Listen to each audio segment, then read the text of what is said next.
நெல்லை, தூத்துக்குடி, விருதுநகர், ஈரோடு மாவட்டங்களில் பரவலாக கனமழை பெய்தது.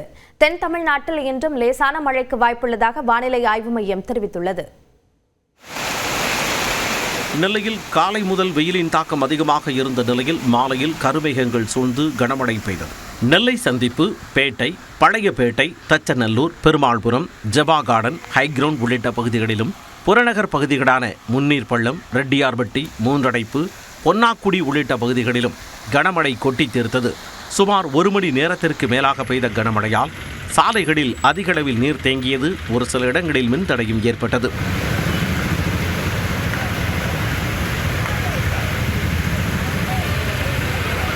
தூத்துக்குடி மாவட்டம் கோவில்பட்டியில் 1 மணி நேரம் பலத்த மழை பெய்த நிலையில் சாலையில் நீர் பெருக்கெடுத்தது. மந்தித்தோப்பு சாலையில் மழை நீருடன் கழிவு நீரும் கலந்து ஓடியது. முத்துநகர் பகுதியில் புதிய சாலை அமைக்காமல் அலட்சியம் காட்டி வரும் அரசு அதிகாரிகளை கண்டித்து தமிழ் மாநில காங்கிரஸ் கட்சியின் இளைஞரணி மாவட்ட தலைவர் கனி தேங்கியிருந்த மழை நீரில் சோப்பு போட்டு குளித்து நூதன போராட்டம் நடத்தினார்.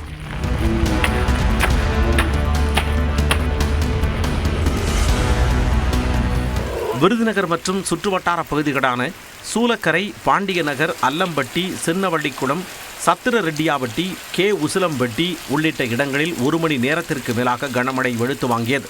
முக்கிய சாலைகளில் மழைநீர் பெருக்கெடுத்து ஓடிய நிலையில் வாகன ஓட்டிகள் சிரமமடைந்தனர்.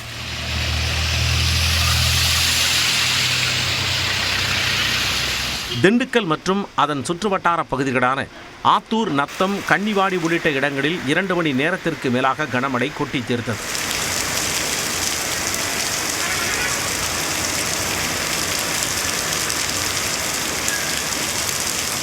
கடந்த சில நாட்களாக வெயிலின் தாக்கம் கடுமையாக இருந்த நிலையில் மழையை தொடர்ந்து குளிர்ந்த சீதோஷ்ண நிலையால் வெப்பம் தணிந்தது.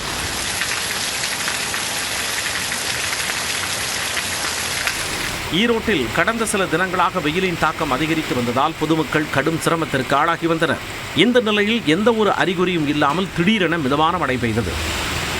நாமக்கல் மாவட்டம் ராசிபுரம் மற்றும் அதன் சுற்றுவட்டார பகுதிகளான பட்டணம், அத்தனூர், புதுப்பாளையம், கோனேரிப்பட்டி, காக்காவேரி உள்ளிட்ட பல்வேறு பகுதிகளில் சுமார் அரை மணி நேரத்திற்கு மேலாக சாரல் மழை பெய்தது.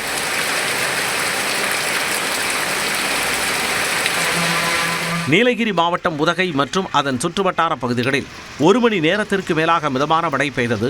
அரசு தாவரவியல் பூங்கா, குன்னூர் சாலை உள்ளிட்ட நகர் பகுதிகளிலும், நஞ்சநாடு, தலைக்குந்தா போன்ற கிராமப்புறங்களிலும் பெய்த மழையினால் கடந்த சில நாட்களாக நீடித்த உறைபனியின் தாக்கம் குறைந்து குளிர்ச்சியான சூழல் நிலவியது.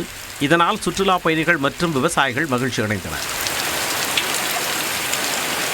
இந்நிலையில் தென் தமிழகம் மற்றும் மேற்கு தொடர்ச்சி மலை மாவட்டங்களில் இன்று லேசான மழை பெய்யலாம் என்று வானிலை ஆய்வு மையம் தெரிவித்துள்ளது.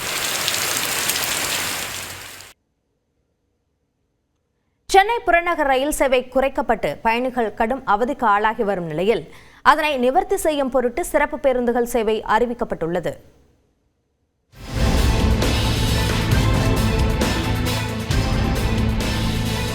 சென்னையில் பள்ளி, கல்லூரிக்கு செல்வோர் முதல் பல்வேறு பணிகளுக்கு செல்வோர் வரை என அன்றாடம் பெரும்பாலானோர் நம்பியிருப்பது ரயில் சேவையைத்தான்.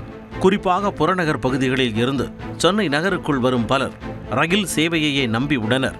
குறித்த நேர பயணம் மட்டுமல்லாமல் கட்டணமும் குறைவாக இருப்பதால் பலரது முதன்மை தேர்வாக ரயில் பயணங்கள் உள்ளன. இந்நிலையில் இப்படி பயணம் செய்து வந்தவர்களுக்கு கடந்த 1 வாரமாக சிக்கல் ஏற்பட்டது. அதற்கு காரணம் சென்னை எழும்பூர் ரயில் நிலையத்தில் நடைபெற்று வரும் மறுசீரமைப்பு பணிகள். புறநகர் மின்சார ரயில்கள் இயக்கப்பட்டு வந்த பிளாட்ஃபார்ம் 10 மற்றும் 11 ஆகியவை மூடப்பட்டு எக்ஸ்பிரஸ் ரயில்கள் இயக்கப்படும் பிளாட்ஃபார்மில் தற்பொழுது புறநகர் மின்சார ரயில்கள் இயக்கப்படுகின்றன. இதன் காரணமாக சென்னை கடற்கரையில் இருந்து தாம்பரம் மற்றும் செங்கல்பட்டு மார்க்கத்தில் இயங்கும் புறநகர் ரயில் சேவைகள் பாதிக்கப்பட்டுள்ளன. தினசரி இயக்கப்படும் புறநகர் மின்சார ரயில் சேவை எண்ணிக்கை ஏப்ரல் 5ஆம் தேதி வரை 204 இருந்து 115 குறைக்கப்பட்டுள்ளது. 15 நிமிடத்திற்கு ஒரு ரயில் இயக்கப்பட்டு வந்த நிலையில் தற்பொழுது 45 நிமிடங்களுக்கு ஒரு முறை மட்டுமே இயக்கப்படுகிறது. ரொம்பவே க்ரௌடடாகவும் இருக்குது, ஏறக்கூட முடியல. சரி, பஸ்ஸில் பார்க்கலான்னு பார்த்தாலும் அங்கேயும் ரொம்ப டிராஃபிக்காக இருக்குது. பயங்கர க்ரௌடடாக இருக்குது, நிற்க கூட இடம் இல்லை. அப்படியே நெருக்கி தள்ளுற மாதிரி ஆகிடுது. பஸ்ல எல்லாம் போகணுன்னா மாறி மாறி போகணும். 8:15 கிளம்புவோம் வீட்டிலேருந்து. இப்போ 7:30 கிளம்புனாலும் எங்களால் 9 மணிக்கு போய் சேர முடியல. இந்த நிலையில் இது தொடர்பாக தெற்கு ரயில்வே பொது மேலாளர் ஆர்.என். சிங்கை திமுக எம்பி தயாநிதி மாறன் சந்தித்து மனு அளித்தார். மார்ச் 30ஆம் தேதிக்குள் பணிகளை முடிக்க உறுதி அளித்திருப்பதாகவும் தயாநிதி மாறன் தெரிவித்தார். இதனிடையே பயணிகளின் பிரச்சனைகளை நிவர்த்தி செய்யும் பொருட்டு தெற்கு ரயில்வே சில அறிவிப்புகளை வெளியிட்டுள்ளது. அந்த வகையில் சென்னை தாம்பரத்தில் இருந்து கடற்கரை வரை என இரு மார்க்கங்களிலும் நாளை முதல் சிறப்பு பேருந்துகளை இயக்க தெற்கு ரயில்வே முடிவு செய்துள்ளது. சென்னை மாநகர போக்குவரத்து கழகத்துடன் இணைந்து சிறப்பு பேருந்துகள் இயக்கப்பட உள்ளன. ரயில் டிக்கெட் மற்றும் சீசன் டிக்கெட் வைத்திருக்கும் பயணிகள் இந்த பேருந்துகளில் இலவசமாக பயணிக்கலாம் என தெரிவிக்கப்பட்டுள்ளது. காலை 6:40 மணி முதல் 9:40 மணி வரை தாம்பரத்தில் இருந்து சென்னை கடற்கரைக்கு 7 நிமிட இடைவெளியில் மொத்தம் 20 நடைகளாக மாநகர பேருந்துகள் இயக்கப்படும். அதேபோல சென்னை கடற்கரையில் இருந்து தாம்பரத்திற்கு மாலை 5 மணி முதல் இரவு 8 மணி வரை ஒவ்வொரு 7 நிமிடத்திற்கும் ஒரு பேருந்து இயக்கப்படும். இந்த பேருந்துகள் தாம்பரம் சானிட்டோரியம், குரோம்பேட்டை, பல்லாவரம், திரிசூலம், கிண்டி, எழிலகம், தலைமைச் செயலகம், பாரிஸ் கார்னர் ஆகிய இடங்களில் நின்று செல்லும். அதேபோல திருச்சிக்கு எழும்பூரில் இருந்து புறப்படும் சோழன் எக்ஸ்பிரஸ் காலை 8 மணிக்கு பதிலாக காலை 10:15 மணிக்கு மாற்றியமைக்கப்பட்டுள்ளது. நெல்லை எக்ஸ்பிரஸ் மற்றும் பொதிகை ஆகியவையும் தாம்பரத்தில் இருந்து புறப்படும் என தெரிவிக்கப்பட்டுள்ளது. மார்ச் 10ஆம் தேதிக்குள் பீக் ஹவர்ஸ் போக்குவரத்து தேவைகள் 100% பூர்த்தி செய்யப்படும் என எதிர்பார்ப்பதாகவும் தெற்கு ரயில்வே நம்பிக்கை தெரிவித்துள்ளது.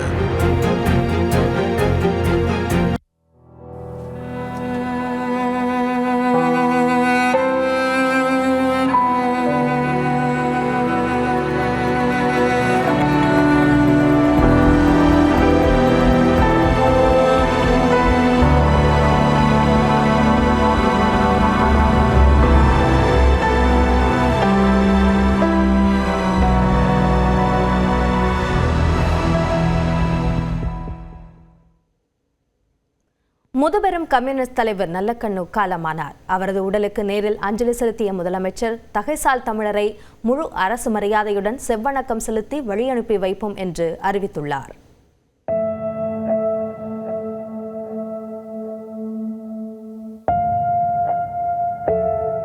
இந்திய கம்யூனிஸ்ட் கட்சியின் மூத்த தலைவரான நல்லக்கண்ணு உடல்நலக்குறைவு காரணமாக கடந்த 1ஆம் தேதி சென்னை ராஜீவ்காந்தி அரசு மருத்துவமனையில் அனுமதிக்கப்பட்டார். கடந்த 2 நாட்களாக அவரின் உடல்நிலை பின்னடைவை சந்தித்த நிலையில் நேற்று உயிர் பிரிந்தது. நேற்று அதிகாலை முதல் மருந்துகளை ஏற்கும் தன்மை படிப்படியாக குறைந்து உடல்நிலை மோசமடைந்ததாக மருத்துவமனை தெரிவித்துள்ளது. முக்கிய உடல் உறுப்புகள் அனைத்தும் செயலிழந்ததால் நல்லக்கண்ணு நேற்று பிற்பகல் 1:55 மணி அளவில் காலமானதாகவும் தெரிவிக்கப்பட்டுள்ளது. அதைத் தொடர்ந்து நல்லக்கண்ணுவின் உடல் பதப்படுத்தப்பட்டு ஆம்புலன்ஸ் மூலம் சென்னை தியாகராய நகரில் உள்ள இந்திய கம்யூனிஸ்ட் கட்சியின் அலுவலகமான பாலன் இல்லத்திற்கு எடுத்துச் செல்லப்பட்டு பொதுமக்கள் அஞ்சலிக்காக வைக்கப்பட்டது. அவரது உடலுக்கு முதலமைச்சர் மு.க. ஸ்டாலின், துணை முதலமைச்சர் உதயநிதி ஆகியோர் அஞ்சலி செலுத்தினர். அரசியல்வாதியாக இருக்கக்கூடியவர்கள் அவர்களுக்கெல்லாம் ஒரு பாடமாக விளங்கியவர் நம்முடைய நல்லக்கண்ணு அவர்கள். அவருடைய மறைவு என்பது அவருடைய குடும்பத்தாருக்கு மட்டுமல்ல, அவருடைய கட்சிக்காரர்கள் மட்டுமல்ல, பொது வாழ்வில் ஈடுபடக்கூடிய அனைவருக்குமே இது ஒரு வருத்தப்படக்கூடிய ஒரு செய்தி. அதிமுக சார்பில் முன்னாள் அமைச்சர் ஜெயக்குமார் நல்லக்கண்ணு உடலுக்கு நேரில் அஞ்சலி செலுத்தினார். இந்த உலகம் உள்ளவரை நிச்சயமாக நல்லக்கண்ணு அவருடைய புகழ் நிலைத்திருக்கும். அவர் புகழ் என்றைக்கும் ஓங்கி ஒலிக்கும். முன்னாள் முதலமைச்சர் ஓ. பன்னீர்செல்வம், காங்கிரஸ் மாநில தலைவர் செல்வ பெருந்தகை, பாமக தலைவர் அன்புமணி, கௌரவ தலைவர் ஜே.கே. மணி, தமாக தலைவர் ஜே.கே. வாசன், சென்னை மேயர் பிரியா உள்ளிட்டோரும் நல்லக்கண்ணு உடலுக்கு அஞ்சலி செலுத்தினர். விடுதலைக்காக பல முறை சிறைக்கு சென்றவர், ஒடுக்கப்பட்ட மக்கள், அடக்கப்பட்ட மக்களுக்கு சமூக நீதிக்காக அவர் வாழ்க்கையை தியாகம் செய்தவர். தமிழக வெற்றிக் கழகத்தின் தலைவர் விஜயும் நேரில் அஞ்சலி செலுத்தினார். நடிகர்கள் நாசர், சத்யராஜ், விஜய் சேதுபதி, சிவகார்த்திகேயன், கவிஞர் வைரமுத்து, இயக்குனர் ப. ரஞ்சித், வெற்றிமாறன் ஆகியோரும் நல்லக்கண்ணு உடலுக்கு நேரில் அஞ்சலி செலுத்தினர்.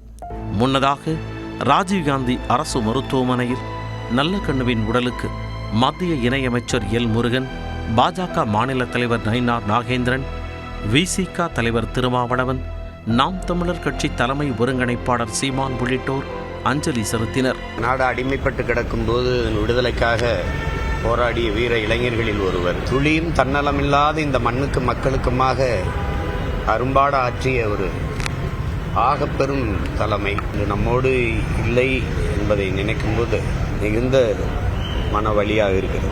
நல்லகண்ணுவின் தியாகங்கள் நிறைந்த போராட்ட வாழ்வு மக்கள் மனதில் என்றும் நிலைத்திருக்கும் என குடியரசு துணைத் தலைவர் CP ராதாகிருஷ்ணன் புகழாரம் சூட்டியுள்ளார். சமூகத்தின் அனைத்து பிரிவு மக்களாலும் நல்லகண்ணு பெரிதும் மதிக்கப்பட்டார் என்று பிரதமர் மோடி புகழஞ்சலி செலுத்தியுள்ளார். தனக்கென வாழாமல் பிறருக்கென வாழ்ந்த சிறந்த பண்பாளர் நல்லகண்ணு என அதிமுக பொதுச் செயலாளர் எடப்பாடி பழனிசாமி புகழாரம் சூட்டியுள்ளார். நடிகர் ரஜினிகாந்த், மக்கள் நீதி மய்யம் கட்சித் தலைவர் கமல்ஹாசன் உள்ளிட்டோர் நல்லகண்ணு மறைவுக்கு இரங்கல் தெரிவித்துள்ளனர். தமிழ்நாட்டின் உயரிய விருது பெற்ற தகைசால் தமிழரை முழு அரசு மரியாதையுடன் செவ்வணக்கம் செலுத்தி வழியனுப்பி வைப்போம் என்று முதலமைச்சர் MK ஸ்டாலின் அறிவித்துள்ளார். நல்லகண்ணுவின் விருப்பப்படி மாணவர்களின் படிப்பிற்காக சென்னை மருத்துவக் கல்லூரிக்கு அவரின் உடல் தானமாக அளிக்கப்படுகிறது. இன்று பிற்பகல் 3 மணி வரை அவருடைய உடல் பொதுமக்களின் அஞ்சலிக்காக வைக்கப்பட உள்ளது. பின்னர் கட்சியினர் அணிவகுப்போடு மருத்துவக் கல்லூரியில் உடல் ஒப்படைக்கப்பட உள்ளது.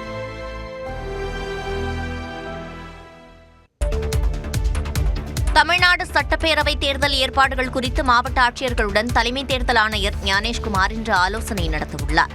தமிழ்நாடு புதுச்சேரி சட்டப்பேரவைக்கான பதவிக்காலம் முடிவடையும் நிலையில் தேர்தலுக்கான முன்னேற்பாடுகளை ஆய்வு செய்ய தலைமை தேர்தல் ஆணையர் ஞானேஷ்குமார் தலைமையில் 7 பேர் கொண்ட குழு நேற்று மதியம் சென்னை வந்தது. இங்கிருந்து தனி விமானம் மூலம் புதுச்சேரி சென்ற தேர்தல் ஆணையர்கள் குழு அங்கு சட்டப்பேரவை தேர்தலுக்கான பணிகள் குறித்து அரசியல் கட்சி பிரதிநிதிகள், தலைமை தேர்தல் அதிகாரி மற்றும் காவல்துறை உயரதிகாரிகளுடன் ஆய்வு செய்தனர். பின்னர் செய்தியாளர்களிடம் பேசிய தலைமை தேர்தல் ஆணையர் தேர்தல் குறித்து சமூக வலைதளங்களில் தவறான தகவல்கள் பகிரப்படுவதை கண்காணிக்க குழு அமைக்கப்பட்டுள்ளதாக கூறினார். தொடர்ந்து இன்று காலை அங்கிருந்து புறப்பட்டு 11 மணிக்கு சென்னை வருகின்றனர். முதற்கட்டமாக தலைமைச் செயலர், DGP, மாவட்ட தேர்தல் அதிகாரிகள், காவல்துறை உள்ளிட்ட பல்வேறு துறை அதிகாரிகளுடன் ஆலோசனை நடத்துகின்றனர். அதனைத் தொடர்ந்து நாளை அங்கீகரிக்கப்பட்ட கட்சிகளின் பிரதிநிதிகளின் கருத்துக்களை கேட்ட பின் தமிழக தலைமை தேர்தல் அதிகாரி அர்ச்சனா பட்நாயக்குக்கு பல்வேறு ஆலோசனைகளை வழங்கிவிட்டு அன்றைய தினம் மாலை டெல்லி செல்கின்றனர். இதனைத் தொடர்ந்து சட்டமன்ற தேர்தல் தேதி அறிவிக்கப்படலாம் என எதிர்பார்க்கப்படுகிறது. பூஜ்ஜியமும் சேர்ந்தால் பூஜ்ஜியம்தான், ராஜ்யம் கிடைக்காது என்று அதிமுக பாஜக கூட்டணியை முதலமைச்சர் MK ஸ்டாலின் விமர்சித்துள்ளார். நாகர்கோவிலில் நலத்திட்ட உதவிகள் வழங்கக்கூடிய நிகழ்ச்சியில் பேசியவர் மகளிர் உரிமை தொகையை முன்கூட்டியே வழங்கியது சூப்பர் ஹிட் அடித்திருப்பதாக தெரிவித்தார். சகோதரிகளுக்கு, தாய்மார்களுக்கும் 5000 ரூபாய் அட்வான்ஸ் பணமாக போட்டேன். நாம பண்ண இந்த சர்ஜிக்கல் ஸ்ட்ரைக்ல மக்கள் ஹாப்பி. பாவம், எதிர்கட்சிகள் தான் நிலைகுலிஞ்சு போயிருக்கிறாங்க. முதல்ல இதை கிண்டடிச்சாங்க, கொச்சைப்படுத்தினாங்க. எங்களால தான் நடந்துச்சு, உரிமை கொண்டாட வந்திருக்கிறாங்க. இப்போ 5000 ரூபாய் மகளிர் உரிமை தொகை சிறப்பு தொகுப்பு மக்கள் கிட்ட சூப்பர் ஹிட், இட்டு. தொடர்ந்து பேசியவர் அதிமுக பாஜக கூட்டணியை காட்டமாக விமர்சித்தார். பாஜக டப்பா இன்ஜினை நம்பி அதிமுக இருக்கு. அதிமுக என்ற மூழ்கிற கப்பலை நம்பி பாஜக இருக்கு. பூஜ்ஜியமும் சேர்ந்தா பூஜ்ஜியம் தான், ராஜ்யம் கிடைக்காது. பாஜக எப்போது வெறுப்பை கைவிட்டு வளர்ச்சியை பற்றி யோசிக்கும் என்றும் முதலமைச்சர் MK ஸ்டாலின் கேள்வி எழுப்பினார். அதிமுக பாஜக கூட்டணியை பூஜ்ஜியம் என்று முதலமைச்சர் MK ஸ்டாலின் விமர்சித்த நிலையில் திமுக கூட்டணிக்கு தான் மக்கள் பூஜ்ஜியம் கொடுக்கப் போவதாக எடப்பாடி பழனிசாமி பதிலளித்துள்ளார். 2026 சட்டப்பேரவை தேர்தல் நெருங்கக்கூடிய சூழ்நிலையில் சென்னை மதுரவாயில் பகுதியில் அதிமுக பொதுச் செயலாளர் எடப்பாடி பழனிசாமி பரப்புரை மேற்கொண்டார். அப்போது பொதுமக்கள் மத்தியில் பேசியவர் முதலமைச்சரின் விமர்சனத்திற்கு பதிலளித்தார்.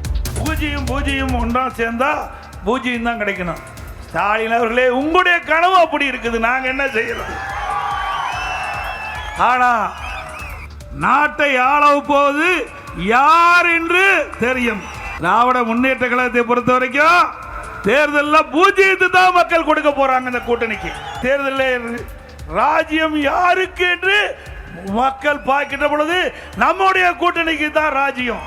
உரிமை தொகையாக திமுக அரசு 5000 ரூபாய் வழங்கியது பயத்தின் வெளிப்பாடு என்றும் எடப்பாடி பழனிசாமி விமர்சித்தார்.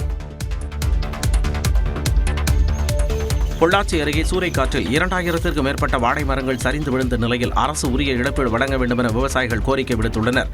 பொள்ளாச்சி சுற்றுவட்டார பகுதிகளில் கடந்த செவ்வாய்க்கிழமை இரவு சூறைக்காற்றுடன் கனமழை கொட்டி தீர்த்தது. இதனால் வடக்கிப்பாளையம், சி கோபாலபுரம், கருமாண்ட கவுண்டனூர், ஆர் பொன்னாபுரம் உள்ளிட்ட கிராமங்களில் பயிரிடப்பட்டிருந்த 2000த்திற்கும் அதிகமான வாழை மரங்கள் சாய்ந்து விடுத்தன. 2000 வாழை மரங்களுக்கு மேலே சாஞ்சிருச்சுங்க. அதுக்கான இழப்பீடு தொகையை எங்களுக்கு வேணும் அப்படின்னு நான் கேட்டுக்கிறேன் கவர்மெண்ட் கிட்ட. வாழை பார்த்திங்கன்னா இப்போ ஒரு 10 நாளில் வந்து நம்ம தார் வெட்டலாம், அந்த ரேஞ்சில் இருந்துச்சு. இப்போ ஃபுல்லாகவே சாஞ்சங்காட்டி அரசாங்கம் பார்த்து ஏதாச்சும் இழப்பீடு தருமாறு கேட்டுக்கொள்கிறோம். அதேபோல் தேனி மாவட்டம் பெரியகுளத்தை அடுத்த மேல்மங்கலம், ஜெய்மங்கலம், சில்வார்பட்டி, நல்லகருப்பன்பட்டி, நாகம்பட்டி, அழகநாயக்கன்பட்டி உள்ளிட்ட பகுதிகளில் 100க்கும் மேற்பட்ட ஏக்கர் நிலங்களில் பயிரிடப்பட்டிருந்த வெற்றிலை கொடிகள் சூறைக்காற்றில் விழுந்து சேதமாகின. ஏற்கனவே நஷ்டத்தில் வாழும் தங்களால் மேற்கொண்டு புது இழப்புகளை எதிர்கொள்ள முடியாது எனவும் அரசு நிவாரணம் வழங்க நடவடிக்கை எடுக்க வேண்டும் எனவும் விவசாயிகள் கோரிக்கை விடுத்தனர். இஸ்ரேல் மீது ஹமாஸ் நடத்திய கொடூரமான தாக்குதலுக்கு கண்டனம் தெரிவிப்பதாகவும் அந்த துயரையும் வலியையும் இந்தியா பகிர்ந்து கொள்வதாகவும் பிரதமர் மோடி கூறியுள்ளார். இஸ்ரேல் சுற்றுப்பயணம் சென்றுள்ள பிரதமர் மோடிக்கு ஸ்பீக்கர் ஆஃப் தி நெசட் எனும் அந்நாட்டின் உயரிய விருது வழங்கி கௌரவிக்கப்பட்டது. இஸ்ரேலை இந்தியா அங்கீகரித்த 1950 செப்டம்பர் 7 தான் பிறந்ததாக பிரதமர் மோடி கூறினார். இஸ்ரேலை போலவே இந்தியாவும் பயங்கரவாதத்தை கடுமையாக எதிர்ப்பதாகவும் மோடி கூறினார். An uncompromising policy of zero tolerance for terrorism with no double standards. Terrorism aims to destabilize societies, to block development and to erode trust. Countering terrorism requires sustained and coordinated global action. பிரதமர் மோடி பேசும்போது அவ்வப்போது Israel நாடாளுமன்ற உறுப்பினர்கள் எழுந்து நின்று கைத்தட்டினர். Hamas தாக்குதலின் போது இஸ்ரேலுக்கு துணையாக இந்தியா தோள் கொடுத்ததற்கு பிரதமர் நெத்தன்யாகு நன்றி தெரிவித்தார்.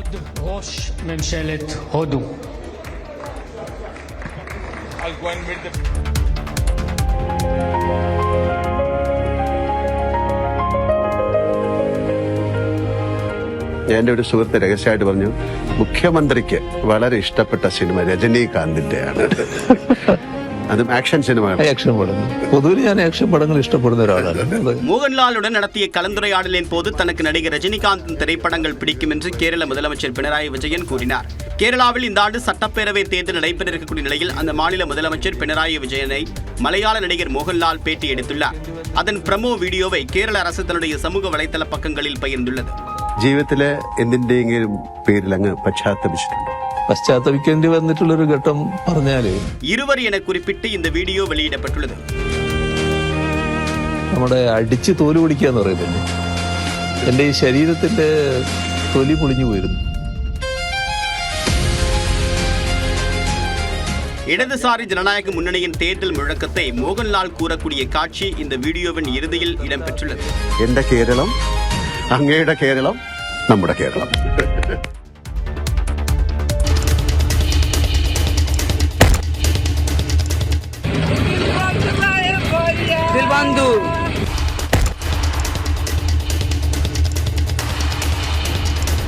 பீகாரில் காதலை ஏற்க மறுத்த பெண் திருமண மேடையில் துப்பாக்கி தோட்டாவால் துளைக்கப்பட்ட சம்பவத்தின் காட்சிதான் இது. பீகார் மாநிலம் பக்சரை சேர்ந்த 18 வயதான ஆர்த்தி குமாரியை தீன்பந்து என்பவர் காதலித்து வந்ததாக தெரிகிறது. தீன்பந்துவின் காதலை ஆர்த்தி குமாரி ஏற்க மறுத்ததாக கூறப்படுகிறது. இந்நிலையில் ஆர்த்தி குமாரிக்கு திருமணம் நிச்சயிக்கப்பட்ட நிலையில் தனது வருங்கால கணவருடன் திருமண மேடையில் நின்றிருந்தார். அப்போது அங்கு வந்த தீன்பந்து ஆர்த்தி குமாரியை துப்பாக்கியால் சுட்டுவிட்டு தப்பி ஓடியுள்ளார்.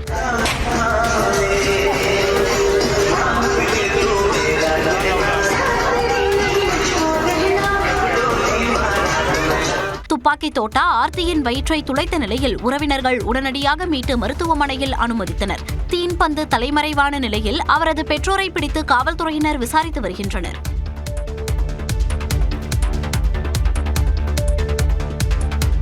ஒடிசா மாநிலத்தில் 30,000 ரூபாய் லஞ்சம் வாங்கிய சுரங்கத்துறை அதிகாரி வீட்டில் இருந்து 4 கோடி ரூபாய் ரொக்கம் பறிமுதல் செய்யப்பட்டது அதிர்ச்சியை ஏற்படுத்தியுள்ளது. கட்டாக் பகுதியில் சுரங்கத்துறை இணை இயக்குநராக இருப்பவர் தெபாப்ரட்டா மோகண்டி. இவர் தொழிலதிபர் ஒருவருக்கு சுரங்க போக்குவரத்து தொடர்பான உரிமம் வழங்க 30,000 ரூபாய் லஞ்சம் வாங்கியதாக தெரிகிறது. இது தொடர்பாக அவரை அந்த மாநில லஞ்ச ஒழிப்பு துறையினர் கைது செய்தனர். அதன் தொடர்ச்சியாக பாட்டியாவில் உள்ள அவரது இல்லம், பஹலாவில் உள்ள மற்றொரு இல்லம் ஆகிய இடங்களில் அதிகாரிகள் அதிரடி சோதனை நடத்தினர். அப்போது அவரது வீட்டு அலமாரி மற்றும் பெட்டிகளில் இருந்து 4 கோடி ரூபாய் ரொக்க பணத்தை அதிகாரிகள் பறிமுதல் செய்தனர். மேலும் அலுவலகத்தில் இருந்து 1,20,000 ரூபாயையும் மற்றொரு வீட்டில் இருந்து 130 கிராம் தங்கத்தையும் பறிமுதல் செய்த அதிகாரிகள் தொடர்ந்து விசாரணை மேற்கொண்டு வருகின்றனர். இதுவரை அந்த மாநிலத்தில் லஞ்ச ஒழிப்புத்துறை பறிமுதல் செய்த மிகப்பெரிய தொகை இதுவென தெரிவிக்கப்பட்டுள்ளது. T20 உலகக்கோப்பை தொடரில் நியூசிலாந்திடம் சூப்பர் 8 ஆட்டத்தில் தோற்று தொடரில் இருந்து இலங்கை வெளியேறியது. கொழும்புவில் நடைபெற்ற இப்போட்டியில் முதலில் பேட்டிங் செய்த நியூசிலாந்தை இலங்கை பந்து வீச்சாளர்கள் திணறடித்தனர். 75 ரன்களுக்கு 2 விக்கெட்டுகளை மட்டும் இழந்திருந்த நியூசிலாந்து 84 ரன்களுக்கு 6 விக்கெட்டுகளை இழந்து தத்தளித்தது. பின்னர் அணியின் கேப்டன் சாட்னரும் மெக்காங்கியும் இணைந்து அதிரடியாக ஆடி அணியை சரிவில் இருந்து மீட்டதுடன் 168 ரன்கள் குவிக்க காரணமாக அமைந்தனர். இலங்கை அணியின் திக்ஷ்னா, சமீரா இருவரும் தலா 3 விக்கெட்டுகளை வீழ்த்தினர். அடுத்து ஆடிய இலங்கை அணிக்கு முதல் பந்திலேயே ஃபார்மில் இருக்கும் நிசங்காவை வீழ்த்தி மேட் ஹென்றி அதிர்ச்சி அளித்தார். நிசங்கா வீழ்ந்ததன் பாதிப்பில் அடுத்து வந்தவர்களும் சொற்ப ரன்களுக்கு வெளியேறினர். குசால் மெண்டஸ் மட்டும் அதிகபட்சமாக 31 ரன்களை சேர்த்தார். ரச்சின் ரவீந்திரா தனது முதல் பந்திலேயே குசால் மெண்டஸை வீழ்த்தியதுடன் ரத்நாயக்கேவையும் வெளியேற்றினார். பின்னர் ஷனகா, ஹெமந்தா என 4 விக்கெட்டுகளை வீழ்த்தி இலங்கையின் வீழ்ச்சிக்கு காரணமானார். 20 ஓவர் முடிவில் 107 ரன்களை மட்டும் எடுத்த இலங்கை 61 ரன்கள் வித்தியாசத்தில் தோல்வி கண்டது. இதன் மூலம் போட்டியிலிருந்து வெளியேறியது. எஞ்சியுள்ள ஒரு போட்டியில் பாகிஸ்தானை இலங்கை எதிர்கொள்ளவிருக்கிறது. இப்படி ரீல் ஜோடிகளாக வலம் வந்த ராஷ்மிகா மந்தனா மற்றும் விஜய் தேவரகொண்டா ராஜஸ்தான் மாநிலம் உதய்பூரில் இன்று ரியல் ஜோடியாக கரம் பிடிக்க உள்ளனர். மத்திய உதய்பூரில் இருந்து சுமார் 25 கிலோமீட்டர் தொலைவில் நிசப்தமான சூழலில் மலைப்பிரதேசத்தில் அமைந்துள்ள ஐடிசி ஹோட்டலில் இத்திருமணம் கோலாகலமாக நடக்கவுள்ளது. கொஞ்சும் ஏரி மற்றும் ஆற்றின் பின்னணியில் நடக்கவுள்ள பிரம்மாண்ட திருமணத்தில் நட்சத்திர ஜோடியின் நெருங்கிய உறவினர்கள் உள்ளிட்டோர் மட்டுமே பங்கேற்க உள்ளதாக கூறப்படுகிறது. காலையில் ஒரு வகை, மாலையில் ஒரு வகை என இருவேறு பாரம்பரிய முறைகளின்படி இவர்களது திருமணம் நடைபெறவுள்ளதாக கூறப்படுகிறது. நட்சத்திர சினிமா ஜோடியின் திருமணத்தையொட்டி விரோஷ் என்ற ஹேஷ்டேகை பயன்படுத்தி ரசிகர்கள் வாழ்த்து மழை பொழிந்து வருகின்றனர். இத்திருமணத்திற்கு பிறகு ராஷ்மிகா மந்தனா மற்றும் விஜய் தேவரகொண்டா மார்ச் 4ஆம் தேதி பிரம்மாண்ட வரவேற்பு அளிக்க உள்ளனர். ஐதராபாத்தில் நடைபெறவுள்ள திருமண வரவேற்பு நிகழ்ச்சியில் சினிமா மற்றும் அரசியல் பிரபலங்கள் உள்ளிட்டோர் பங்கேற்க உள்ளனர். T20 உலகக்கோப்பை தொடரில் வாழ்வா சாவா ஆட்டத்தில் இந்திய அணி இன்று ஜிம்பாப்வே அணியை எதிர்கொள்கிறது. வெற்றியையும் தாண்டி இந்திய அணிக்கு மேலும் சில விஷயங்கள் தேவைப்படுகின்றன. அவை என்ன என்பதை இந்த தொகுப்பில் தெரிந்து கொள்ளலாம். நடப்பு சாம்பியன், உள்ளூரிலேயே போட்டிகள், அதிரடி இளம்படை என பல பாசிட்டிவ் வைவுகளோடு நடப்பு T20 உலகக்கோப்பை தொடரில் களம் கண்டது இந்திய அணி. அதன்படியே 4 லீக் போட்டிகளிலும் தோல்வியே இல்லாமல் சூப்பர் 8 சுற்றுக்குள் அடியெடுத்து வைத்தது. ஆனால் தென்னாப்பிரிக்காவுக்கு எதிரான முதல் சூப்பர் 8 போட்டியில் அடைந்த படுதோல்வியால் நிலை குலைந்துள்ளது இந்திய அணி. இந்நிலையில் சென்னையில் இன்று ஜிம்பாப்வே அணிக்கு எதிரான போட்டி மிகவும் முக்கியத்துவம் பெற்றுள்ளது. சூப்பர் 8 சுற்றில் இதுவரை மேற்கிந்திய தீவுகள் மற்றும் தென்னாப்பிரிக்க அணிகள் நெட் ரன் ரேட் அடிப்படையில் முதல் 2 இடங்களில் உள்ளன. ஜிம்பாப்வே அணிக்கு எதிரான இன்றைய போட்டியில் இந்திய அணி வெல்வது மட்டுமன்றி நெட் ரன் ரேட்டையும் உயர்த்த வேண்டிய சூழ்நிலையில் உள்ளது. இந்திய அணியின் நெட் ரன் ரேட் தற்பொழுது -3.800 என உள்ளது. இதை பிளஸாக மாற்ற வேண்டுமானால் இன்று சில அதிரடிகளை காட்ட வேண்டும். அதாவது, முதலில் பேட்டிங் செய்தால் 77 ரன்கள் வித்தியாசத்தில் வெல்ல வேண்டும். 150 ரன்கள் இலக்கு என்ற இரண்டாவது பேட்டிங் செய்தால் 11 ஓவர்களுக்குள் எட்ட வேண்டும். இன்றைய போட்டியில் மட்டுமல்ல, அடுத்து வரும் மேற்கிந்திய தீவுகளுக்கு எதிரான போட்டியிலும் வென்றால் மட்டுமே அரையிறுதி வாய்ப்பு என்கின்ற இக்கட்டான நிலையில் உள்ளது இந்திய அணி. அதுவும் தென்னாப்பிரிக்க அணி, மேற்கிந்திய தீவுகள் மற்றும் ஜிம்பாப்வே அணிகளை வென்றால்தான் நமக்கு வாய்ப்பு. மொத்தத்தில் அரையிறுதி வாய்ப்பு என்பது இந்திய அணியின் வெற்றியை மட்டுமல்லாது பிற அணிகளுக்கு இடையேயான போட்டியையும் சார்ந்துள்ளது. இதனிடையே இந்திய அணியின் தொடக்க வரிசையில் 3 இடதுகை ஆட்டக்காரர்கள் உள்ள நிலையில் சஞ்சு சாம்சனை சேர்க்க அணி நிர்வாகம் ஆலோசித்து வருவதாக தெரிகிறது. தந்தைக்கு ஏற்பட்ட உடல்நலக் குறைவு காரணமாக ரிங்கு சிங் சொந்த ஊருக்கு சென்ற நிலையில் அவரும் இன்றைய போட்டியில் விளையாடுவாரா என தெரியவில்லை. இதேபோல வாஷிங்டன் சுந்தருக்கு பதில் அக்ஷர் படேல் விளையாடலாம் என்றும் கூறப்படுகிறது. எப்படி இருந்தாலும் இந்திய அணி ஜிம்பாப்வேவை வீழ்த்த வேண்டும் என்பதே ரசிகர்களின் விருப்பமாக உள்ளது. எக்ஸ்பிரஸ் 18 செய்திகளை பார்க்கலாம். கோவை தொண்டாமுத்தூர் பகுதிகளில் தக்காளி வரத்து அதிகரிப்பால் கிலோ 10 ரூபாயாக குறைந்தது. தற்போது அறுவடை காலம் தொடங்கி வரும் நிலையில் உள்ளூர் சந்தைகளில் தக்காளி வரத்து அதிகரிப்பால் விலை குறைவு ஏற்பட்டுள்ளது. விலை பெருமளவு குறைந்ததால் விவசாயிகள் கவலையடைந்துள்ளனர். திருச்சி மாவட்டம் மணப்பாறை அருகே உள்ள வீரப்பூரில் கன்னிமாரம்மன் கோயில் மாசி பெருந்திருவிழாவையொட்டி தேரோட்டம் நடைபெற்றது.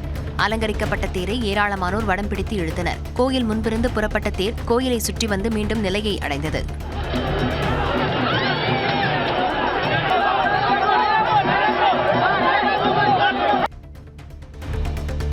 விளைநிலத்தில் மயில்கள் நுழைவதை தடுக்கும் வகையில் 2 புதுமையான கருவிகளை வடிவமைத்து அசத்தியுள்ளார் காரைக்காலைச் சேர்ந்த விவசாயி கணேசன். வீட்டில் வீணாக இருக்கும் பொருட்களை பயன்படுத்தி காற்று சுழற்சி ஒலிப்பான் மற்றும் ஒளி பிரதிபலிப்பான் கருவிகளை வடிவமைத்துள்ளார். இதனை வேளாண் கல்லூரி மாணவர்கள் கள ஆய்வு செய்தனர். மற்ற விவசாயிகள் எளிமையாக அவங்களே இதை தயாரித்து அவங்களும் அவங்க வயலில் மயிலை விரட்டுறதுக்காக பயன்படுத்தலாம். இது மேல் படிப்பில் இதை நாங்கள் பெரிய ஒரு ஆராய்ச்சியாக இதை பண்ணி நாங்கள் இதை இன்னும் மேம்படுத்தலாம்.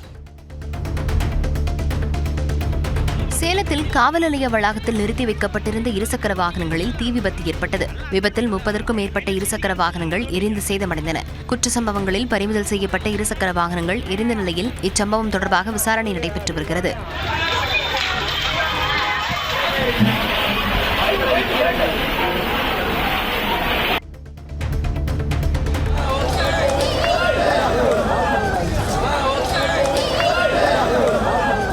தாவேகா பொதுக்கூட்டத்தில் கட்சிக் கொடி கம்பம் திடீரென சரிந்து விழுந்த காட்சிதான் இது. கரூரில் 80 அடி சாலை பகுதியில் நடைபெற்ற கூட்டத்தில் கொள்கை பரப்புச் செயலாளர் நாஞ்சில் சம்பத் உரையாற்றினார். மேடை அருகே இருந்த போக்கஸ் லைட் விளக்கில் நெருப்பு வந்ததால் கொடிக்கம்பத்தை அகற்ற முயன்றனர். அப்போது கொடிக்கம்பம் சாய்ந்து பேச்சாளர் ஜெகதீஷ் பாண்டியன் தலையில் விழுந்தது. இதில் காயமடைந்த அவரை மருத்துவமனைக்கு அழைத்துச் சென்றனர். கன்னியாகுமரி பகவதி அம்மன் கோயிலுக்கு சொந்தமான கன்னியம்பலம் கல் மண்டபத்தை சுற்றியுள்ள கடைகளை அகற்றும் பணிகள் நடைபெற்றன. 12 கடைகளையும் அகற்ற உயர்நீதிமன்றம் 48 மணி நேரம் கெடு விதித்திருந்தது. இயந்திரத்தின் உதவியுடன் கடைகளை அகற்றும் பணி நடைபெற்றது. நாகை அருகே கருகும் பயிரை காப்பாற்றும் முயற்சியாக டேங்கர் லாரி மூலம் தண்ணீர் இறைத்து விவசாயிகள் சாகுபடி செய்து வருகின்றனர். கீழையூர் உள்ளிட்ட பகுதிகளில் 10,000 ஏக்கருக்கு மேல் பயிரிடப்பட்டிருந்த தாளடி நெற்பயிர்கள் தண்ணீரின்றி கருகும் நிலை ஏற்பட்டுள்ளது. கடைசி முயற்சியாக டேங்கர் லாரி மூலம் தண்ணீர் இறைத்து பயிரை காப்பாற்றும் முயற்சியில் ஈடுபட்டு வருகின்றனர். அரசு உடனடியாக மேட்டூர் அணையிலிருந்து தண்ணீர் திறக்க நடவடிக்கை எடுக்க வேண்டும் எனவும் விவசாயிகள் கோரிக்கை விடுத்துள்ளனர்.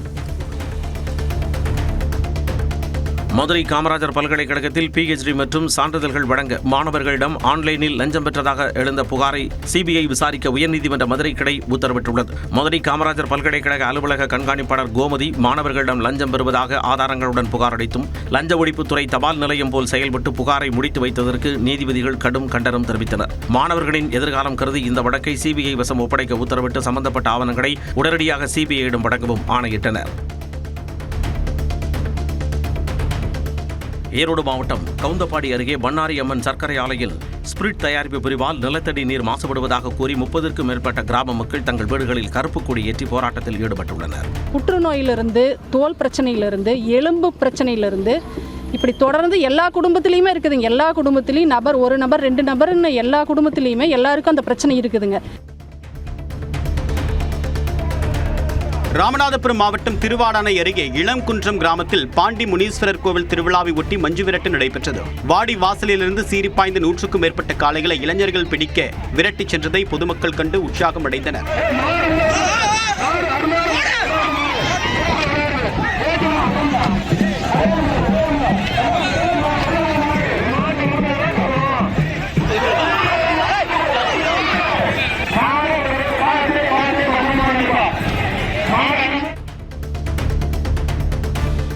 மணப்பாறை அப்புறம் அஜித்குமார் கொலை வழக்கில் மதுரை மாவட்ட நீதிமன்றத்தில் ஆஜராகாத மானாமதுரை டிஎஸ்பி சண்முக சுந்தரத்திற்கு எதிராக பிடியாணை பிறப்பிக்கப்பட்டுள்ளது. அவர் தலைமறைவாக இருப்பதாக கூறப்படும் நிலையில் அவரை பிடித்து இன்று நீதிமன்றத்தில் ஆஜர்படுத்த சிபிஐக்கு நீதிபதி உத்தரவிட்டுள்ளார். இவ்வழக்கில் ஏற்கனவே ஆஜரான ஆய்வாளர் ரமேஷ்குமார் உள்ளிட்ட மூவரையும் இன்று மீண்டும் ஆஜராகுமாறு நீதிமன்றம் அறிவுறுத்தியுள்ளது. நெல்லை சந்திப்பு பகுதியில் நடைபெற்று வரக்கூடிய வெள்ள நீர் கால்வாய் பணிகளின் போது சிந்து பூந்துறையில் இருந்து 100 ஆண்டு பழமை வாய்ந்த ஆலமரம் திடீரென்று சாலையில் சரிந்து விழுந்தது. நல்வாய்ப்பாக உயிர் சேதம் தவிர்க்கப்பட்ட நிலையில் தீயணைப்பு மீட்புத் துறையினர் மரத்தை அப்புறப்படுத்தக்கூடிய பணியில் ஈடுபட்டனர். கடந்த 2023ஆம் ஆண்டு வெள்ள பாதிப்புகளை தடுக்க மேற்கொள்ளப்படக்கூடிய இந்த கால்வாய் பணிகளை ஆக்கிரமிப்புகளை அகற்றி விரைந்து முடிக்க வேண்டும் என்று அந்த பொதுமக்கள் கோரிக்கை விடுத்துள்ளனர். சிதம்பரத்தில் தனியார் தங்கும் விடுதியில் பயங்கர தீ விபத்து ஏற்பட்டது. 3வது தளத்தில் திடீரென தீப்பற்றி எரிய தொடங்கிய நிலையில் கட்டடத்தில் பொருத்தப்பட்டிருந்த கண்ணாடிகள் வெடித்து சிதறி கீழே விழுந்தன. தகவல் அறிந்து வந்த தீயணைப்புத் துறையினர் தீயை அணைக்கும் பணிகளில் ஈடுபட்டனர்.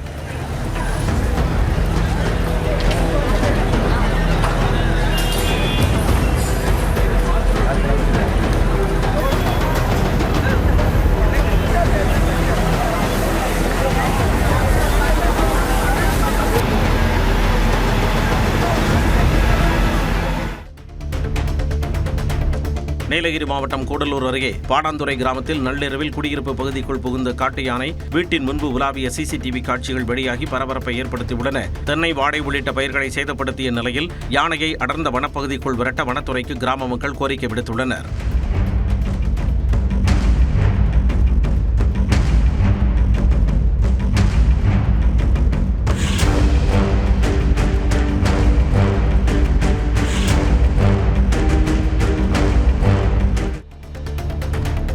காஜாமலையில் நடைபெற்ற ஜல்லிக்கட்டு போட்டியில் காளை முட்டியதில் 12ஆம் வகுப்பு மாணவன் பரிதாபமாக உயிரிழந்தார்.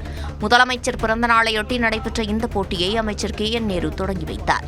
இதில் நாமக்கல் மாவட்டம் வடகத்தூரைச் சேர்ந்த தயானந்தன் 13 காளைகளை அடக்கி முதலிடம் பிடித்து டொயோட்டோ கிளான்சா காரை தட்டிச் சென்றார். புதிய கட்சி தொடங்குவது தொடர்பாக 10 நாட்களுக்குள் அறிவிக்க உள்ளதாக நடிகர் பவர் ஸ்டார் சீனிவாசன் தெரிவித்துள்ளார். தவேக தலைவர் விஜயை ஆதரிப்பீர்களா என்ற கேள்விக்கும் அவர் பதிலளித்தார்.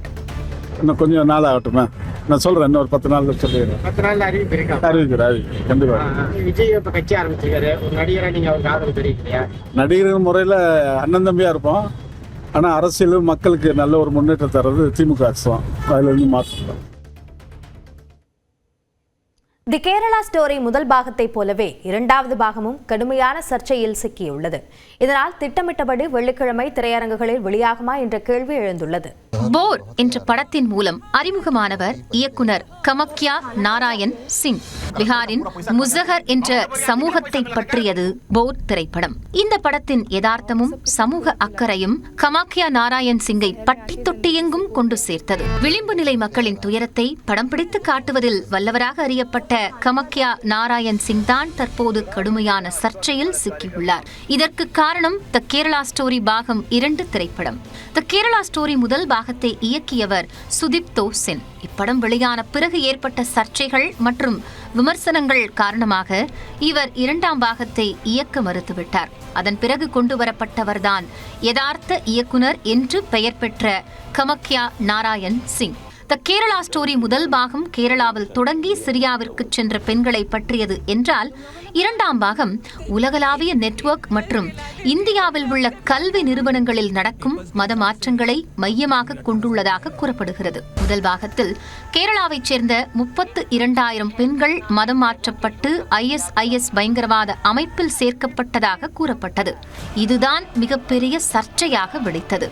பாகம் 2இன் மையக்கருவாக கஜினாமோ ஹிந்த், அதாவது இந்தியாவை 2047ஆம் ஆண்டிற்குள் ஒரு குறிப்பிட்ட மத நாடாக மாற்றுவதற்கான ரகசிய திட்டம் ஒன்று செயல்பட்டு வருவதாக காட்டப்பட்டுள்ளது. இது முதல் பாகத்தில் காட்டப்பட்ட ISIS ஆள் சேர்ப்பு என்பதை தாண்டி உள்நாட்டிற்குள்ளேயே நடக்கும் ஒரு பெரிய சதியாக சித்தரிக்கப்பட்டுள்ளது. பள்ளிகள் மற்றும் கல்லூரிகளில் படிக்கும் மாணவிகளை திட்டமிட்டு மூளைச்சலவை செய்து அவர்களை தங்கள் குடும்பத்தினருக்கு எதிராகவே திருப்பும் காட்சிகள் படத்தில் இடம்பெற்றுள்ளன. குறிப்பாக உயர்கல்வி நிறுவனங்களில் உள்ள பேராசிரியர்களே இதற்கு தூண்டுகோலாக இருப்பதாக காட்டப்பட்டுள்ளது மிகப்பெரிய கொந்தளிப்பை ஏற்படுத்தியுள்ளது. இந்த மதமாற்ற நடவடிக்கைகளுக்கு தேவையான பணம், போதைப்பொருள் கடத்தல் மற்றும் வெளிநாட்டு நிதிகள் மூலம் வருவதாக படத்தில் ஒரு கருத்து முன்வைக்கப்படுகிறது. இது சமூக அமைதியை குலைக்கும் ஒரு குற்றச்சாட்டு என்று விமர்சகர்கள் வாதிடுகின்றனர். கட்டாயப்படுத்தி மாட்டிறைச்சியை வாயில் திணிப்பது போன்ற ஒரு காட்சிக்கும் கடுமையான எதிர்ப்பு எழுந்துள்ளது. இந்த திரைப்படத்தின் தலைப்பில் கேரளா என்று இருப்பதும் சர்ச்சைக்கு வித்திட்டுள்ளது. அதாவது படத்தில் ராஜஸ்தான், மத்திய பிரதேசம் போன்ற மாநில கதைகளை கூறிவிட்டு கேரளாவை மட்டும் முன்னிலைப்படுத்துவதும் விமர்சனத்திற்கு ஆளாகி இருக்கிறது. இந்த படத்திற்கு கேரள முதலமைச்சர் பினராயி விஜயன், திரைப்பிரபலங்கள் உள்ளிட்ட பலரும் எதிர்ப்பு தெரிவித்து வருகின்றனர். கேரளா ஸ்டோரி பாகம் 1 வெளியீட்டின் போதும் இந்த வகை சர்ச்சை எழுந்தது குறிப்பிடத்தக்கது. காலை எக்ஸ்பிரஸ் செய்திகளை பார்க்கலாம். கிருஷ்ணகிரி மாவட்டம் தேன்கனிக்கோட்டை அருகே சுட்டெரிக்கும் வெயிலை தணிக்க யானைகள் ஏரியில் குளியலிட்டன. ஏரியில் தேங்கியுள்ள நீரில் யானைகள் கூட்டம் கூட்டமாக ஆனந்தமாக குளியலிட்டன. சில யானைகள் தண்ணீரில் படுத்து சூட்டை தணித்தன. வேலூர் மாவட்டம் காட்பாடியை அடுத்த வள்ளிமலை மலைப்பகுதிக்கு சிலர் தீ வைத்ததாக குற்றச்சாட்டு எழுந்துள்ளது. அடையாளம் தெரியாத நபர்கள் வைத்த தீ மளமளவென பரவி ஏராளமான மரங்கள் எரிந்து சேதமாகின. மலையில் மது அருந்த வரும் சிலர் அடிக்கடி இதுபோன்ற செயல்களில் ஈடுபடுவதாக கூறப்படும் நிலையில் காவல்துறையினர் விசாரணை நடத்துகின்றனர். தேர்தலில் நீங்கள் டப்பு டப்பு என இரட்டை இலையை பார்த்து ஓட்டு போட்டால் தேர்தல் முடிந்த பிறகு பட்டு பட்டு என வீடு தேடி 10,000 ரூபாய் வரும் என அதிமுக முன்னாள் அமைச்சர் கடம்பூர் ராஜு தெரிவித்தார். நீங்க இந்த தேர்தலில் போய் டப்பு டப்புன்னு ரெட்டலையை பார்த்து பட்டன் அவங்க தேர்தல் முடிஞ்சோடனே பட்டு பட்டுன்னு உங்க வீட்டில் வந்து 10,000 வந்து விடும். நேற்று சொல்லியாச்சு. நேற்று அந்த ஒரு தேர்தல் அடிப்படையில் இன்னைக்கு ஆடி போய் ஸ்டாலின் என்ன பேசுறாருன்னு புரிய அவர் வாட்ட பேசுறாரு. உதகை அருகே லவ்டேல் ராபின்பேட்டை பகுதியில் உள்ள வீட்டிற்குள் சிறுத்தை நுழைந்த காட்சி அங்குள்ள சிசிடிவி கேமராவில் பதிவாகியுள்ளது. இரவு நேரத்தில் வீட்டிற்குள் நுழைந்த சிறுத்தை அங்குமிங்கும் சென்று இரை தேடியது. இந்த காட்சிகள் மக்களிடையே அச்சத்தை ஏற்படுத்தியுள்ள நிலையில் சிறுத்தையை கண்காணித்து கூண்டு வைத்து பிடிக்க மக்கள் கோரிக்கை விடுக்கின்றனர்.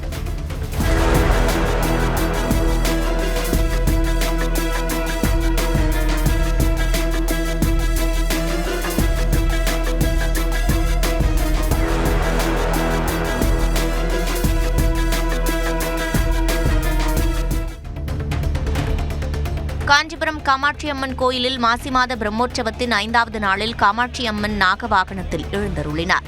லட்சுமி மற்றும் சரஸ்வதி உடன் நாகவாகனத்தில் காட்சியளித்தார். 5 தலை கொண்ட நாகவாகனத்தில் அமர்ந்து காட்சியளித்த நிலையில் ஏராளமான பக்தர்கள் தரிசித்தனர்.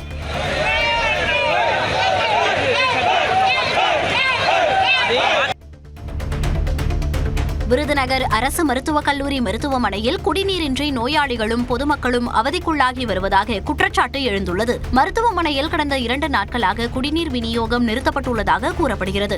இதனால் 6 தளங்களை கொண்ட மருத்துவமனையில் சிகிச்சை பெறும் மக்கள் தண்ணீருக்காக ஒவ்வொரு முறையும் கீழ்த்தளத்தில் உள்ள கடைகளுக்கு செல்ல வேண்டிய நிலை உள்ளதாக கூறப்படுகிறது. இதுகுறித்து மருத்துவமனையின் முதல்வர் ஜெய்சிங்கிடம் கேட்டபோது குடிநீர் சுத்திகரிப்பு இயந்திரம் பழுதானதால் குடிநீர் விநியோகம் தடைபட்டுள்ளதாக தெரிவித்துள்ளார். சுதந்திர போராட்டம் முதல் மக்களுக்கான உரிமை போராட்டம் வரை இந்திய கம்யூனிஸ்ட் கட்சியின் மூத்த தலைவர் ஆர் நல்லக்கண்ணு பொது வாழ்வில் கடந்து வந்த பாதையை சற்றே திரும்பி பார்க்கலாம். தன்னுடைய வாழ்க்கை முழுவதையும் அடித்தட்டு மக்களின் உரிமைக்கான போராட்டக் களத்திலும் சிறையிலுமே கழித்தவர் இந்திய பொது உடைமையின் காவலர் நல்லக்கண்ணு. தியாகங்கள் இல்லாமல் எதையும் சாதிக்க முடியாது என்று தனது சிந்தனையில் உதித்த வார்த்தைகளுக்கு ஏற்ப வாழ்ந்து காட்டியவர். RNK என அனைவராலும் அழைக்கப்பட்ட தோழர் நல்லக்கண்ணு தூத்துக்குடி மாவட்டம் ஸ்ரீவைகுண்டத்தில் ராமசாமி கருப்பாயி தம்பதியின் 3வது மகனாக பிறந்தார். பாரதியாரின் புரட்சி பாடல்களினாலும் வ.உ. சிதம்பரனாரின் இயக்கத்தின் வாயிலாகவும் சுதந்திர வேட்கை கொண்ட நல்லக்கண்ணு மாணவ பருவத்திலேயே பல போராட்டங்களில் பங்கேற்றார். காந்தியை விட நேருவின் பொது உடைமை பேச்சுக்களால் அதிகம் ஈர்க்கப்பட்ட நல்லக்கண்ணு பின்னாளில் கம்யூனிஸ்டாக மாறினார். வெள்ளையனே வெளியேறு போராட்டத்தின் போது இளைஞர்களை திரட்டி ஏகாதிபத்தியத்திற்கு எதிராக சிங்கமென கர்ஜித்தார். இதற்காக அவர் கல்லூரியில் இருந்து வெளியேற்றப்பட்டார். 2ஆம் உலகப் போரின் போது இந்தியாவில் உணவுப் பொருட்களுக்கு கடும் தட்டுப்பாடு ஏற்பட்டது. அப்போது பத்தினிக்கோட்டம் என்ற இடத்தில் பதுக்கப்பட்டிருந்த நெல் மூட்டைகளை மீட்டு அதிகாரிகளின் உதவியுடன் ஏழை எளியவர்களின் பசியை போக்கினார். சாதி கட்டமைப்பை உடைப்பதும் சுரண்டல் இல்லாத சமுதாயத்தை உருவாக்குவதையும் தன்னுடைய லட்சியமாக வாழ்ந்து வந்த நல்லகண்ணு 1944ஆம் ஆண்டு ஸ்ரீவைகுண்டத்தில் கம்யூனிஸ்ட் கட்சியின் கிளை தொடங்கப்பட்ட போது அதில் தன்னை இணைத்துக் கொண்டார். கட்சியில் இணைந்த சில ஆண்டுகளில் அவருக்கு கிளை செயலாளர் பொறுப்பு வழங்கப்பட்டது. உழுபவனுக்கே நிலம் சொந்தம் என்ற போராட்டத்தை இந்திய கம்யூனிஸ்ட் கட்சி 1948ஆம் ஆண்டில் முன்னெடுத்ததும் இதனால் அக்கட்சியை தடை செய்ததுடன் நல்லகண்ணுவை கைது செய்த காவல்துறையினர் சித்திரவதை கொடுத்தனர். தலைகீழாக தொங்கவிட்டு அடித்தும் வாய் திறக்க மறுத்த நல்லகண்ணுவின் மீசையை ஒவ்வொன்றாக பிடுங்கி கொடுமையின் உச்சத்திற்கு சென்றது காவல்துறை. அன்று முதல் தற்போது வரை அவர் மீசையில்லாமல் இருப்பதற்கு இதுவே காரணமாகும். 27வது வயதில் நெல்லை சதிவழக்கில் சிறை சென்று 7 ஆண்டுகள் தண்டனை அனுபவித்தார். பட்டியலின மக்களை திரட்டி போராடி அவர்கள் குடியிருப்பதற்கான மனை உரிமையை பெற்று தந்தவர் நல்லகண்ணு. 1996ஆம் ஆண்டு தென் மாவட்டங்களில் இரு சமூகத்தினருக்கிடையே சாதி கலவரம் ஏற்பட்டது. அப்போது நல்லகண்ணுவின் மாமனார் அன்னசாமி கொல்லப்பட்ட நிலையில் சமயோஜிதமாக செயல்பட்டு அமைதியை நிலைநாட்டினார். கனிம வள கொள்ளைக்கு எதிராக போராடிய நல்லகண்ணு தாமிரபரணி நதியை மணல் மாஃபியாக்களிடமிருந்து பாதுகாக்க நீதிமன்ற படிக்கட்டுகளில் ஏறி அவரே வாதாடி வெற்றி கண்டார். விவசாய தொழிலாளர் அமைப்பில் மாநில தேசிய அளவில் பொறுப்பு வகித்த அவர் 1992ஆம் ஆண்டில் இந்திய கம்யூனிஸ்ட் கட்சியின் மாநில செயலாளராக தேர்ந்தெடுக்கப்பட்டார். 2005ஆம் ஆண்டு வரை 13 ஆண்டுகள் அப்பொறுப்பில் இருந்தார்.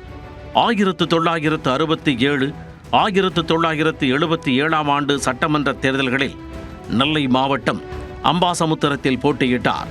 அதேபோல 1999ஆம் ஆண்டு நடந்த நாடாளுமன்ற தேர்தலில் கோவை மக்களவை தொகுதியில் போட்டியிட்ட அவர் தோல்வியை பற்றி பொருட்படுத்தவில்லை. CIT நகரில் இருந்த வீட்டு வசதி வாரிய குடியிருப்பில் 2007ஆம் ஆண்டு முதல் வசித்து வந்தவரை இலவசமாக தங்கிக் கொள்ளுங்கள் என கூற அதை மறுத்து 4500 ரூபாய் வாடகை தந்து வசித்தார். தனது 80வது பிறந்த நாளில் கட்சியினர் வசூலித்த 1 கோடி ரூபாயையும் கட்சிக்கே திருப்பிக் கொடுத்தார். தமிழ்நாட்டிற்கும் தமிழின் வளர்ச்சிக்கும் பாடுபட்டதாக 2022ஆம் ஆண்டு தகைசால் தமிழர் விருதை முதலமைச்சர் மு.க. ஸ்டாலின் வழங்கினார். இதற்காக தனக்கு கொடுக்கப்பட்ட 10 லட்சம் ரூபாய் பரிசு தொகையுடன் தன்னுடைய பணமான 5000 ரூபாயையும் சேர்த்து முதலமைச்சரின் நிவாரண நிதிக்கே நல்லகண்ணு வழங்கினார். தனது இறுதி மூச்சு வரை இந்திய கம்யூனிஸ்ட் கட்சியின் செங்கொடியை தனது தோளில் ஏந்தி பிடித்த நல்லகண்ணு அரசியல் வாழ்வில் ஒருவர் எப்படி இருக்க வேண்டும் என்பதற்கு சிறந்த உதாரணம். அவரது அர்ப்பணிப்பு இன்றைய தலைமுறையினரின் மனங்களில் மட்டுமன்றி காலத்தின் சுவடுகளிலும் நிலைத்து நிற்கும். சுதந்திர போராட்ட தியாகியும் கம்யூனிஸ்ட் தலைவருமான நல்லகண்ணுவின் உடலுக்கு அஞ்சலி செலுத்தியதன் பின் திரைப்பிரபலங்கள் பகிர்ந்து கொண்ட கருத்துக்களை தற்போது பார்க்கலாம். வாழ்ந்த 100 ஆண்டுகளும் அவங்களுக்கு என்ன பயன் அப்படிங்கிறத யோசிக்காம மக்களுக்கும் அவர் எடுத்துக்கிட்ட கொள்கைக்கும் அது சார்ந்தவங்களுக்கும் என்ன பயன் இருக்கணுன்றதை மட்டுமே யோசித்து அதன்படியே வாழ்ந்தவங்க. இப்படிப்பட்ட ஒரு மாபெரும் தலைவர் வாழ்ந்த இந்த காலகட்டத்தில் நானும் வாழ்ந்திருக்கேன்றதே எனக்கு ஒரு பெருமையாக பார்க்குறேன். அவர் மேலே எப்போவுமே ஒரு பெரிய ஈர்ப்பு உண்டு. ஏன்னா அவங்களுடைய பயணம் அந்த மாதிரியானது. இன்னும் அவங்க பெரிய எல்லார் மனசுலையும் உயர்ந்து நிற்கிறதுக்கு இன்னும் ஒரு காரணமாக இன்றைக்கி அவங்களுடைய உடலையும் அவங்க வந்து மருத்துவக் கல்லூரிக்கு தானம் செஞ்சுட்டு தான் போயிருக்காங்க. இறந்த பிறகும் பயனுடைய ஒரு விஷயத்தை செஞ்சுட்டு போயிருக்காங்கன்றதே ரொம்ப ரொம்ப ரொம்ப இன்ஸ்பைரிங்கான ஒரு மனிதர். அவங்க மறைந்தாலும் அவங்க கொள்கைகளும் அவங்க செய்த விஷயங்களையும் மனசில் என்றைக்கும் நினச்சிட்டு எல்லாருமே இருப்போன்னு நான் நம்புகிறேன். நான் அப்படி இருக்கணும்னு ஆசைப்படுறேன். அரசியல் தலைவர், ஒரு அரசியல்வாதி எப்படி இருக்கணுன்றதுக்கு ஒரு பெரிய எடுத்துக்காட்டாக நம்ம கூடவே இருந்திருக்காரு. ஒரு எக்ஸாம்பிளரி லைஃப் அண்ட் ஒரு எக்ஸாம்பிளரி பொலிட்டிஷியன். ஒரு ஒரு ஒரு அரசியல் தலைவராக இருக்கிறதுனா என்ன அப்படின்றதுக்கான நம் தலைமுறையினுடைய எடுத்துக்காட்டு ஐயா. அந்த மாதிரியான அரசியல் தலைவர்கள் இனி நமக்கு கிடைப்பாங்களான்றது ஒரு பெரிய கேள்வி.